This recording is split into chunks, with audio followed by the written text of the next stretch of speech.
Our next guest was the first female national security advisor in our nation's history, the 66th Secretary of State, author of a great new book called No Higher Honor, a Memoir of My Years in Washington. Dr. Condoleeza Rice back with us. Condi, how are you? I'm doing very well, and you? I'm well, thank you. Congratulations on the book. Thank you very much. Enjoyed writing it, and it's nice to be out talking about it. What makes you the most proud of your time in serving the Bush administration? Well, I think I believe that we were on the right side of the argument about freedom, that people really do consider freedom a universal value. No man, woman, or child wants to live in tyranny. And we tried to get ahead of it by putting the United States on the right side of reform in the Middle East. Unfortunately, reforms come pretty late in the Middle East, and so now it's chaotic. But I'm most proud of the freedom agenda and standing for that proposition that tyranny needs to end. Was Iraq worth it? Iraq was worth it. We'll never be able to bring back the people lost, and the sacrifice was enormous, and I fully accept that. But I do believe when you look at Middle East without Saddam Hussein, who had sought and used weapons of mass destruction, put 400,000 of his people in mass graves, was constantly an enemy of the United States, including firing at our aircraft as we tried to patrol his country after the first Gulf War. The Middle East is better off without him, and that Iraqi government, which is a fragile democracy, but it is a democracy, I think will ultimately be a friend of the United States. You talk in the book about a confrontation you had with the president, or the closest you ever came to a public confrontation with the president, regarding the surge. And you didn't care for the implication from the president, your boss, that seemed to indicate that you cared less about winning Iraq than those that were in favor of the surge. Bring us inside of that confrontation. Yes, in fact, we were debating the surge, and I said I had no problem with more troops. In fact, that was probably a good thing. But if they were going to go there, American forces, and do the same thing that we'd been doing, and if the Iraqis weren't going to step up and try to secure their own population, this was a time when the Iraqi government was acting in a very sectarian way. The Shia security forces were murdering Sunnis, and Sunnis were being punished, but not Shia, for the violence. And so I said to the president, if they want to have a civil war, we're going to have to let them have it. I was ultimately able to support the surge because we had a change in leadership in the Pentagon. We had General Petraeus come in, and I believed that we were going to achieve something with those American soldiers. But it was a pretty heated debate with the president, the only one I think we ever had publicly. And I followed him into the Oval Office after he said, so is your idea just to let them kill each other and we'll stand by? And I said, Mr. President, you know nobody has been more devoted to winning in Iraq than I have. And he just said, I know. And I thought to myself, he is under enormous strain and feels tremendous responsibility for what is happening. As it turns out, I think the surge was the right decision. I'm glad that we were able to do it. And I feel, frankly, that I helped make the decision better by asking some difficult questions and then supporting it. Does the announcement by the Obama administration and also their really lack of any kind of serious effort on negotiating a deal to keep a proper amount of troops in Iraq risk all the gains made in Iraq, including the surge?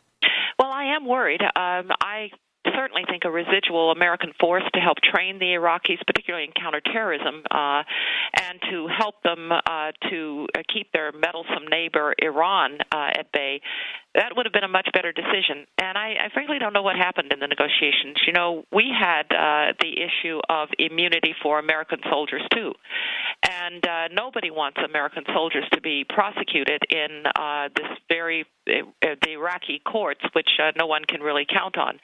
But we were able to work out an immunity clause that was acceptable to us, acceptable to the Iraqis, that protected our troops. And I don't know why the Obama administration was unable to do that, but I do think that there's considerable risk now to the gains. And we have to remember, if we have an Iraq that is friendly to the United States, that is democratic, that is not invading its neighbors and seeking weapons of mass destruction, it's going to be a much more stable Middle East and much better for our interest. And so a lot is at stake here. I will say the Iraqis are buying a lot of American military equipment. They're going to be the ninth largest purchaser of our equipment worldwide and the fourth largest in the region.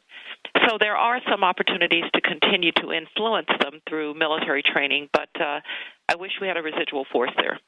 Dr. Condoleeza Rice is with us. Her book, No Higher Honor, a memoir of my years in Washington. There's been a lot of memoirs come out. Don Rumsfeld's done his, Known and Unknown. Vice President Cheney has done his, In My Time. Both of them are critical of you. You know, I don't think President Bush gets enough credit for having a robust debate around him to be able to formulate his position. How much of it was that? The president wanting a difference of opinion between his Secretary of State and his Defense Secretary or his Vice President to ultimately arrive at the best decision? And how much of it was just flat out personal? It was not personal. It was a substantive debate. And the President of the United States should not have people around him who all say the same thing. That's no way to make policy. And sometimes our differences were sharp, but never personal. As National Security Advisor, it was my responsibility to try to sort through these differences, and I think sometimes that put me in the crossfire between the various secretaries. When I became Secretary of State, I was no longer the honest broker. I could put my own views forward. I think I did so forcefully, and frankly, I think the Vice President is disappointed that a number of the decisions that we took in the second term he didn't agree with. And you talk about in the book being snubbed, for instance, for a party at the vice president's residence after the liberation of Iraq. I mean, that seems a little more on the personal side. Is that just sort of a Washington tit for tat kind of thing, or what? Well, actually, I meant that as a little bit of a quip because I don't really care if I'm not invited to a dinner. But I do think there were some deep differences, and there were those who had been long-standing supporters of trying to overthrow Saddam Hussein by force. I think that the celebration was a little premature because it turns out we still had really, really hard work to do in Iraq. Listener questions. Do you still aspire to be an NFL commissioner someday, and what would you want to change about the league? I think Roger Goodell's doing a great job, and his job doesn't look so good to me from Northern California anymore. But I'd actually like to see the overtime in pro football look a little bit more like the college overtime, with each team having a chance maybe from the 40-yard line. I don't like the sudden death overtime. Another Lee asks why you don't run for president. Well, I am a policy person, not a politician, and those people are different breeds, and I know which breed I am. We'll get a good Republican nominee, and I will absolutely support that person. But I think I'm going to do public service in other ways.